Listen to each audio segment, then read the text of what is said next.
Tired of struggling with chronic pain or discomfort, GI issues, hormonal imbalances, low energy levels, or PMS? Why do we put up with so much pain and discomfort for so long? Lack of answers and a broken medical system doesn't help. It's hard to know how to support ourselves or find the right person to listen and help us to make change. This is where Rita Johnson with Divine Mercy Nutritional Care can help you. Divine Mercy Nutritional Care is a holistic nutrition practice that can help you learn to eliminate achy joints, fatigue, brain fog, painful periods, and overall discomfort.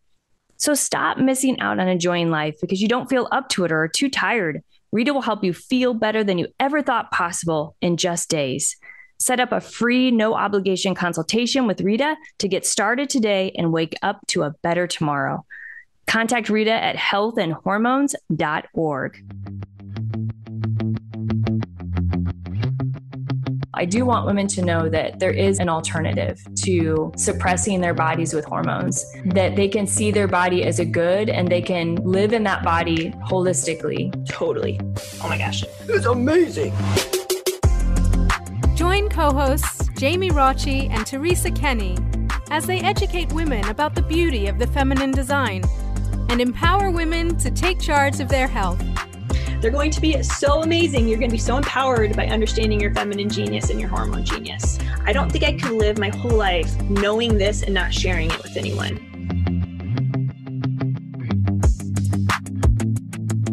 Hello, and welcome to the Hormone Genius Podcast. I am here with my co-host, Jamie, and we are going to talk about something called PMDD, which, if you haven't heard, it's a form of PMS. It stands for premenstrual dysphoric disorder. And, Jamie and I, this is a topic that we really wanted to discuss because we know it affects a certain amount of women. I think most of us can relate to PMS, which is a lesser severe, you could say, version of PMDD. But in reality, all of us can relate to this. And I think we need to be aware of how all women are impacted by their hormones in their cycle. And especially when it becomes a serious thing that affects relationships, work, and so much more, we need to be able to help women who have this condition called PMDD. So Jamie is going to ask me some questions, and we're going to try to do a deep dive on this as best we can and maybe give a little hope and some ideas for treatment options as well. Yes, absolutely. And what's interesting, Teresa, is even just 2 days ago, I got a text from a friend and she asked, have you done an episode on PMDD yet? And I'm like, no, but we will be, because it does seem like more awareness is being made with premenstrual dysphoric disorder. So Teresa, just for the landscape, for those of you who are now listening to our podcast and maybe you didn't catch like season 1, 2, 3 and onward, we did do an episode on PMS. And so, Teresa, let's kind of start off with this. Let's start off with what is PMS and what's the difference between PMS and PMDD? Okay, so PMS affects about 80% of women. PMDD affects about, at the most, probably somewhere around 3 to 8% of women. So a much lesser amount are going to suffer with PMDD. PMS, premenstrual syndrome, is a collection of symptoms that occur before the menses begins. They include both physical and somewhat emotional symptoms: bloating, fatigue, irritability, headaches, a lowering of mood, cramps. And those symptoms, again, would be seen, in the premenstrual phase somewhere within the week before. And again, affects about 80% of women. PMDD actually is a fairly new diagnosis. It was a diagnosis put into the DSM-5, which is the Diagnostic Psychiatric Manual. And that diagnosis kind of categorized a severe form of PMS that some women will suffer with. And this form of PMS is one that definitely heavily more affects the mental health of the woman, but we're still talking about a collection of symptoms very similar to, just PMS in general. In the DSM-5, it says that you have to have at least 5 symptoms that include severe mood changes and physical symptoms in a collection of about 11 kind of symptoms that they list out. You have to have at least 5 of them. And you have to have been tracking those symptoms for at least 2 cycles. So this actually takes cycle tracking, which of course we talk about all the time. They really need women to understand their cycle to be able to make this diagnosis. And I think the last part is that really there's a significant amount of relief. I mean, an incredible amount of relief that occurs when the menstruation begins.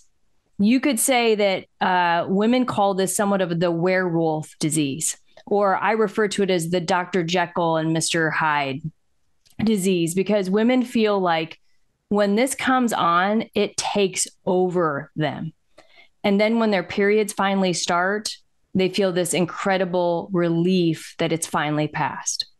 All right, Teresa. So what, just kind of ballpark guess, I know this PMDD is somewhat, again, like you said, a newer diagnosis, but how many women do you think are walking around out there suffering terribly thinking that this is just PMS when really it's PMDD? I know we're talking about it's more extreme.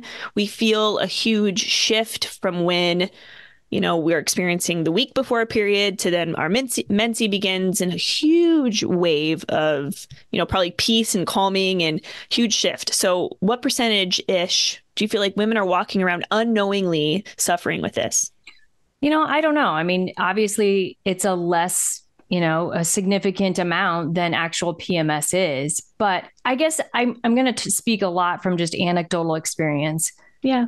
I mean, PMS, whether it's the severe form, I mean, it's really life altering for many women, and particularly when women are in relationship with other people, which is pretty much all women. So it affects their ability to feel like they can be a good wife, that they can be a good mother, that they can be a good employee. So, I mean, PMS itself is a real big deal, and we have to help women with these symptoms. But PMDD, I mean, when I have seen this condition, I mean, it is bad. I would say, and this is brought up in the literature, many times these women are first diagnosed with bipolar illness. I mean, think about it. We often think of bipolar as, again, another version of a werewolf kind of situation where someone is one way one day and a completely different person the next day. And so these women many times will have a wrong diagnosis because, you know, we haven't been as good about relating our hormones to our symptoms, but we're getting better at this. When women experience this, I can't explain how bad it is for them. It is like so the most common symptom, I think, that if you could explain this to somebody, is inner rage. Inner rage. Like it creates, you know, most of us can kind of think about that irritability we get with PMS. Yeah. Like you just like are annoyed with everything, or annoyed with your husband, or annoyed with your messy house, or annoyed with your kids, and you're irritable. But take that times 10 and put it into like an inner rage. Like you really think like I'm going to lose it. I am going to lose it. I cannot function this way. I do not feel myself, and something has taken over me.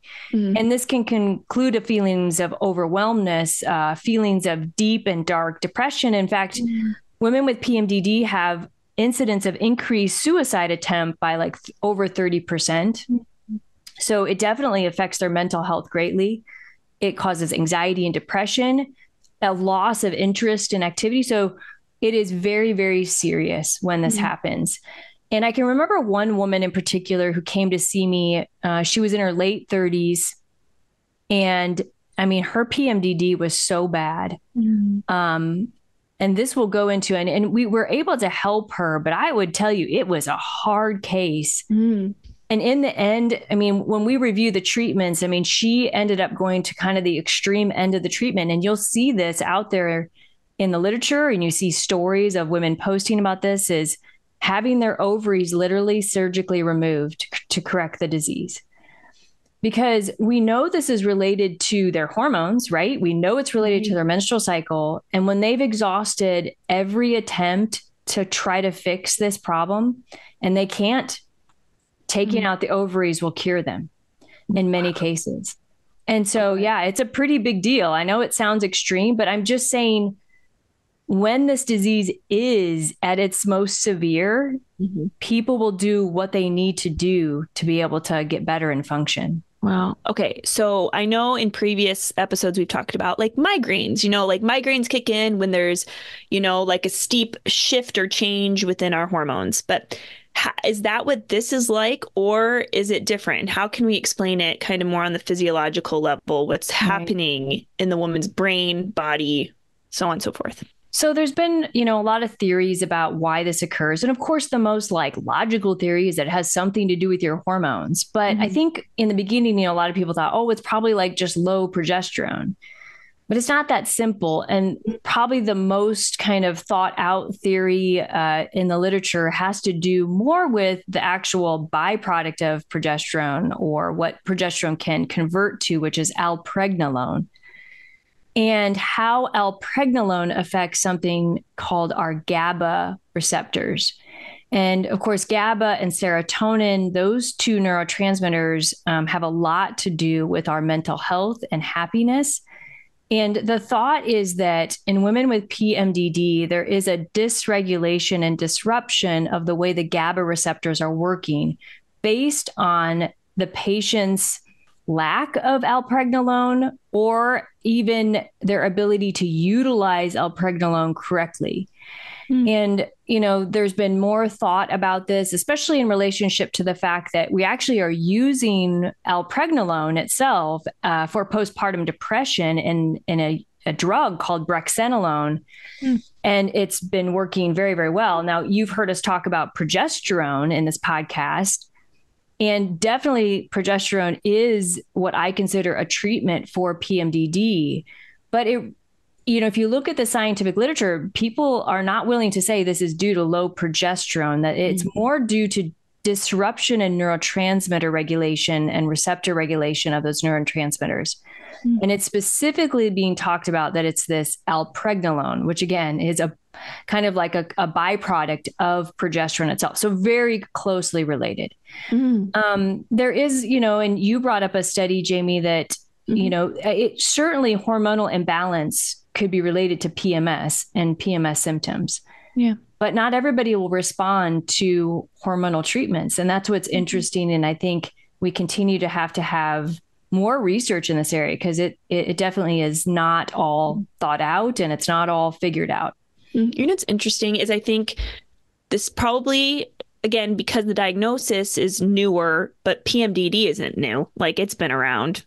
And women, we just kind of have to just grit our teeth and move on with life. That's what we feel like we need to do. And I think now that there's more cycle awareness and more hormone education and more just noise coming out of women's mouths about the feelings they have with their mood, they're being more encouraged to go to your doctor and talk to the doctor about this.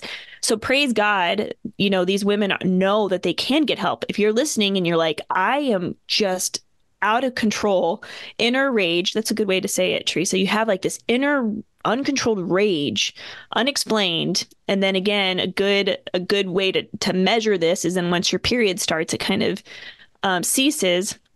But I just can't help but think women have suffered probably with this for so long. And now that there's more light being shed on this, there's hope. But you did mention, you said in the most serious of cases, some women have found relief in just getting rid of their ovaries completely. But what would be steps before that? So if a woman's coming to you and really struggling hardcore, what would be some initial steps you might do first before moving on to something else? Yeah. So I'm going to preface this by saying that, a lot of what I have done with treatment of this is where I learned how to practice medicine, which was in my job at Pope Paul VI Institute in learning NAPRO technology. And it works very, very well. But I would say a lot of the things that I may talk about aren't in the peer-reviewed literature. So you may have to look into NAPRO technology and actually into the medical and surgical textbook around NAPRO technology to find this. It's frustrating because I see these treatments have worked incredibly well, but yet, I can't say, go look at this study in, the American Journal of OBGYNs to find it. So So I'm going to preface it by saying that. Now, certainly cycle tracking is the first step, right, Jamie? You got to identify ovulation because PMDD can happen in a, kind of in a wide variety of even the days of the luteal phase. And the luteal phase has to be tracked by tracking the ovulatory point.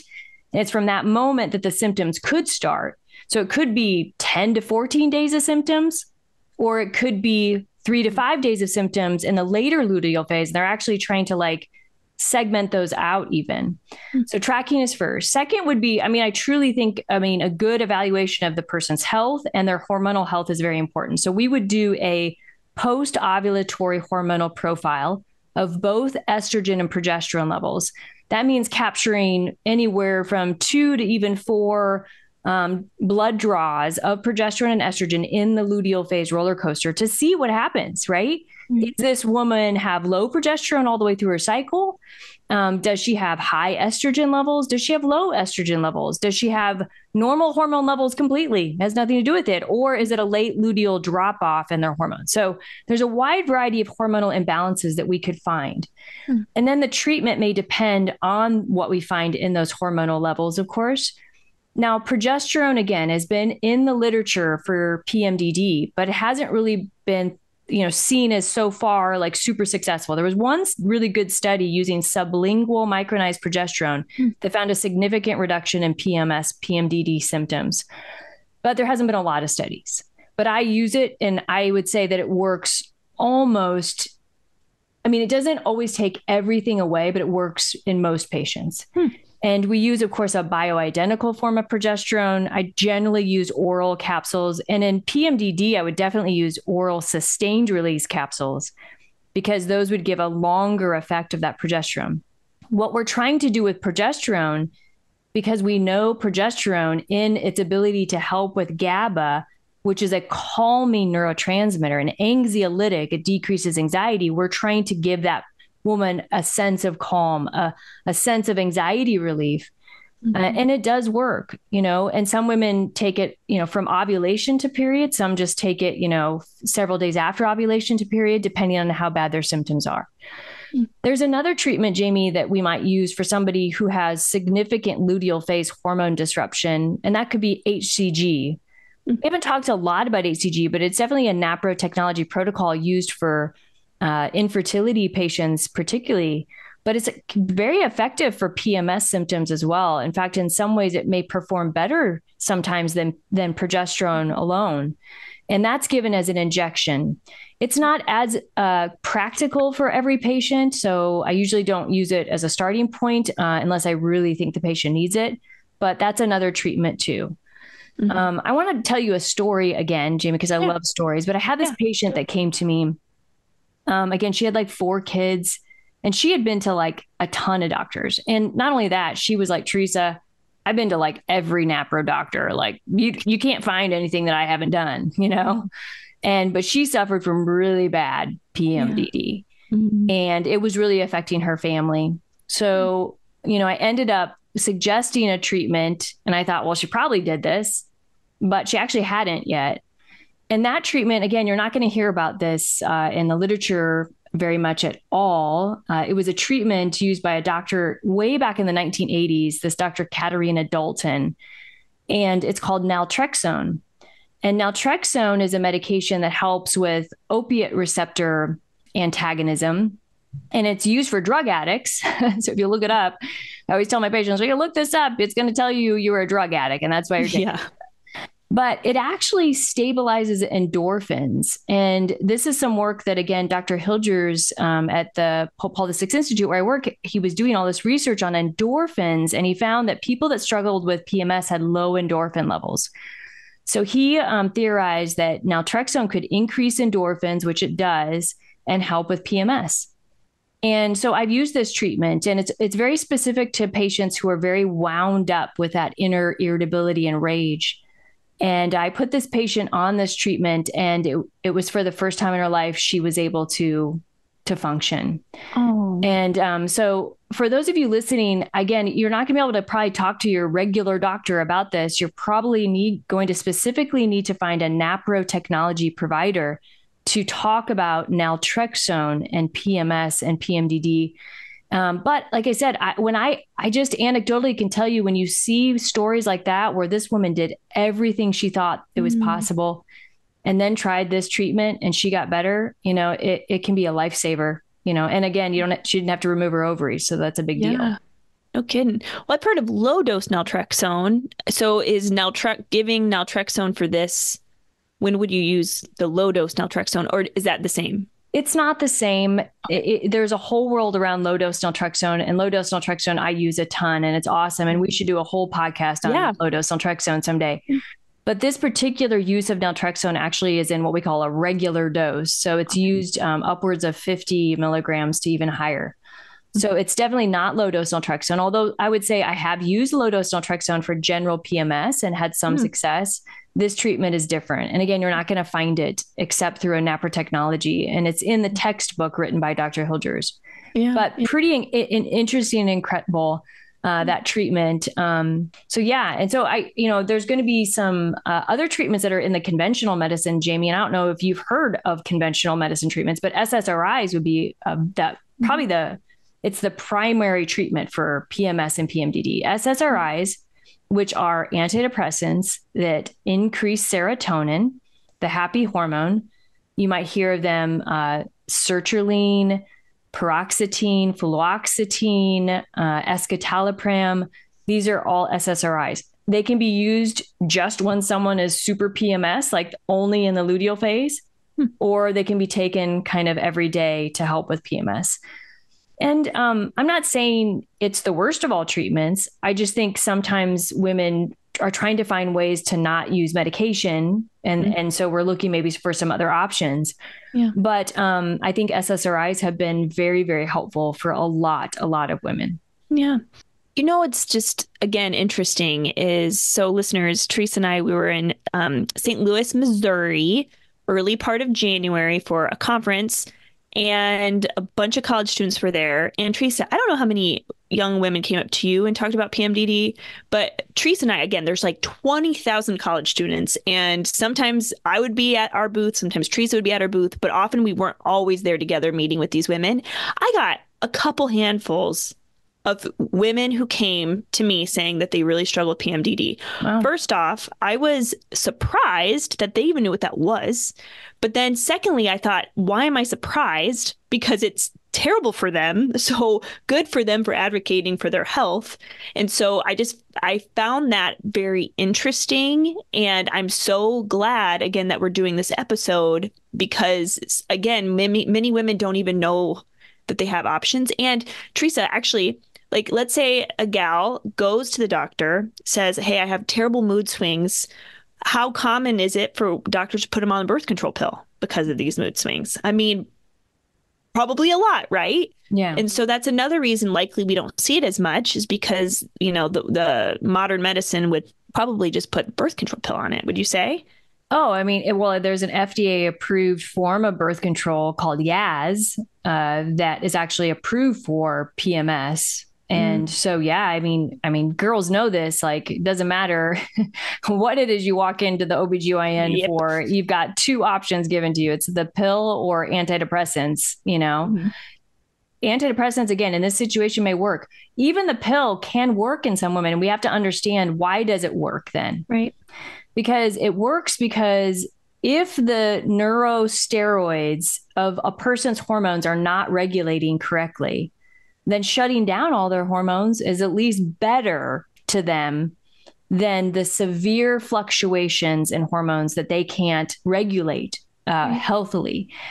But I think what we're all trying to get to in medicine, those of us who believe that there's something more than just band-aiding over, or something more than just, I don't know, like just shutting down something. Why don't we figure out why? And why don't we start to figure out how to correct it, Right. Mm-hmm. And I feel like more and more patients, and in fact, I just had a conversation with a patient today about this, who came to me, having all sorts of hormonal struggles postpartum, and someone referred her to me.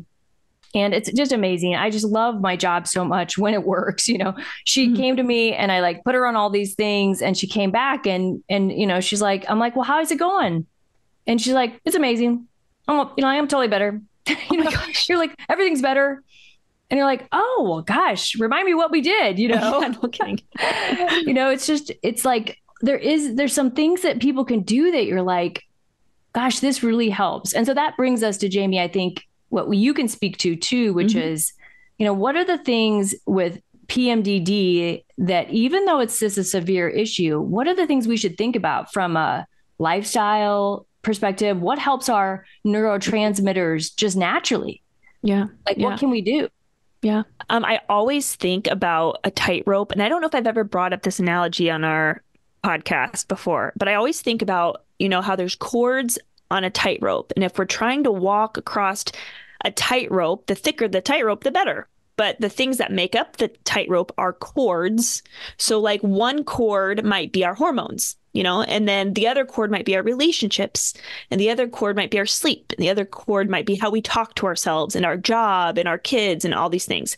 So sometimes I know when we struggle, we forget that there's many cords that make up the tightrope. And again, a hormone thing might be off, or maybe a parenting or a relationship thing might be off, but there's other aspects of the tightrope that we can focus on and still lean into.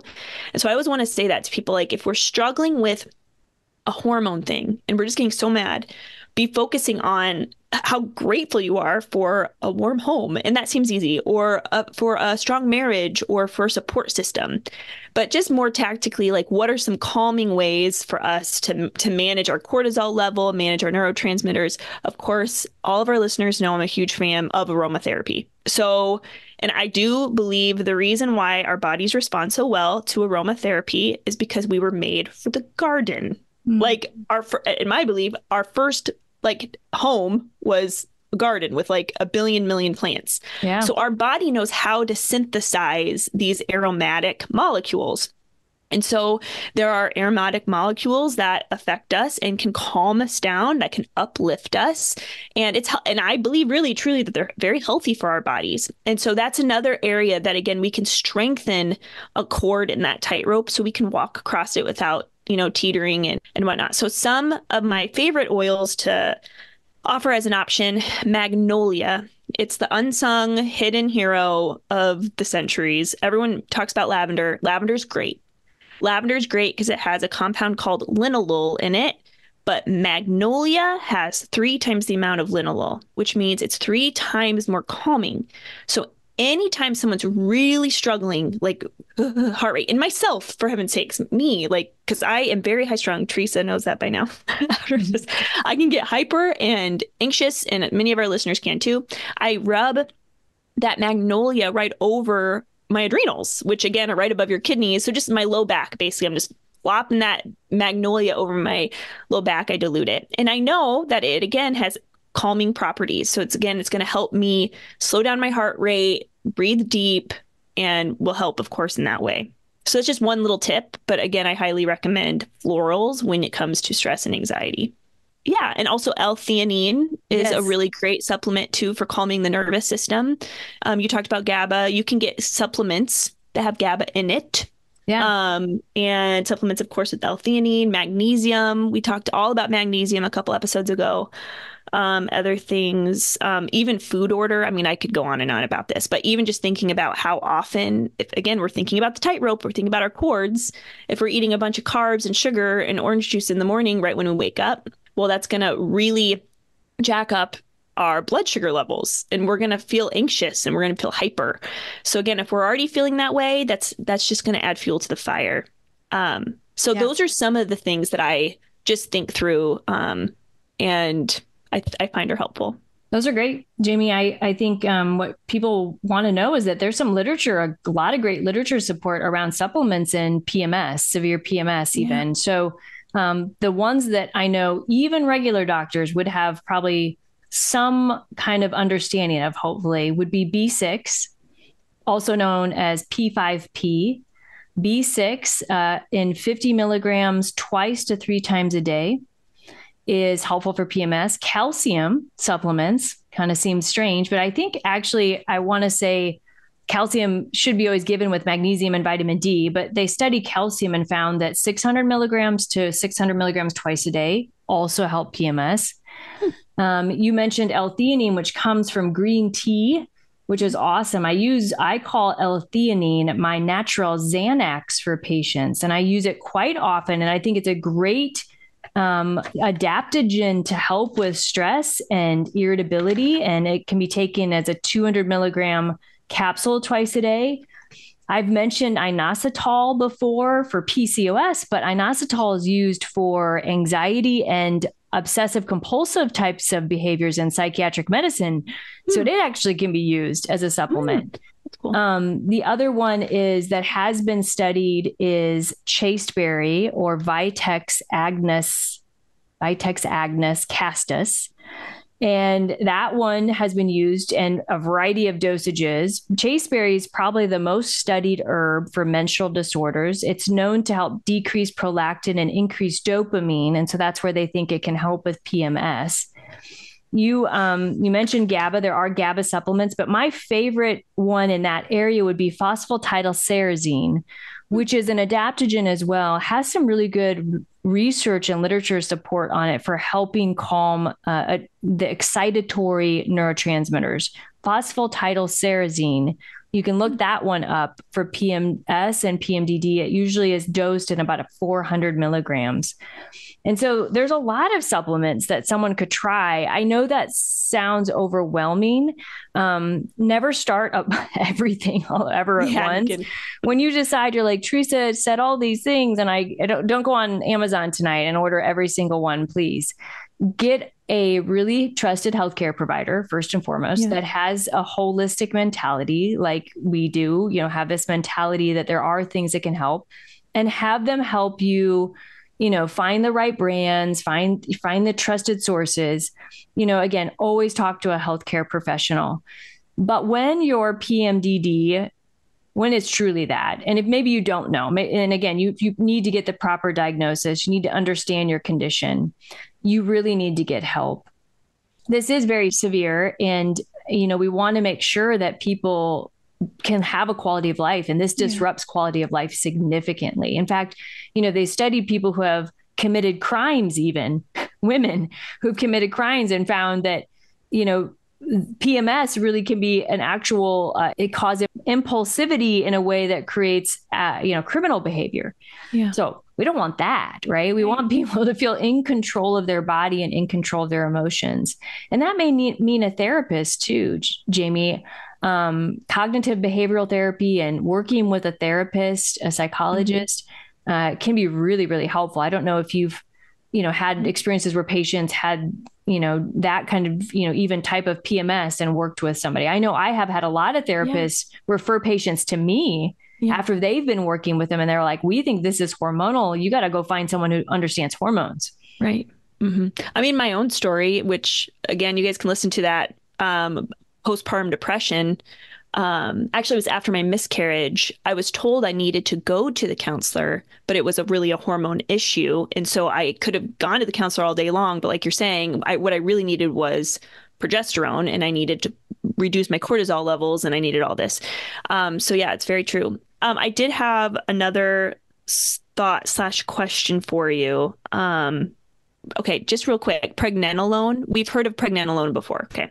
But then you said pregnenolone something pregnant, like you added a part to it. What was that? Yeah. Allopregnenolone. What's the difference between pregnenolone and then allopregnenolone, or is it the same? I think it's the same. Oh. I'm pretty sure it's the same. It may be kind of the version of it versus in urinary versus serum, but I would have to look that up. So I don't know for sure. Okay. Well, if any of you were wondering, I was wondering that. Okay. So ladies, your assignment, we want you to really pay attention. And again, you already know that you're suffering. If you do, even if it is PMS and it's not quote unquote PMDD, we see you. I mean, again, there are ways to manage your cycle so you don't have to live this life that just feels so torturous 24/7, or at least the second half of your cycle after ovulation. But really pay attention to how much relief you find when you hit your period. Is it such a swing where it is so noticeable? And there's no harm in going to your doctor and just getting some lab work done. Again, I have a friend who always does progesterone. Well, not always, but often, because it's a probably will help, can't hurt sort of approach. So if anything, try progesterone, see if we can get that managed. But with you who suffer from PMDD, you are not alone. You are not alone. Absolutely, Jamie. You're not alone, and you deserve help. And so please reach out to us if you can't find somebody in your area. Jamie and I always want to be there just to kind of support you in your journey. And I really do believe there is a lot of help for this condition. So please reach out to somebody, and we'll link to the NAPRO technology providers as well in our show notes, so you can look for that. Jamie, I think that's all we have for today. But yeah, this is an important episode, and we'll touch, I'm sure, back on PMS soon. Thanks, Teresa. Thanks for listening to the Hormone Genius podcast. Please remember to share our podcast with your friends and family, and also follow us on social media. If you were not aware, we have a YouTube channel. So if you could like and subscribe to our YouTube channel to stay in the loop with all of our latest episodes, we would appreciate that. Thank you so much for your support. We are excited to journey alongside you as you discover the beauty and the genius of your hormones.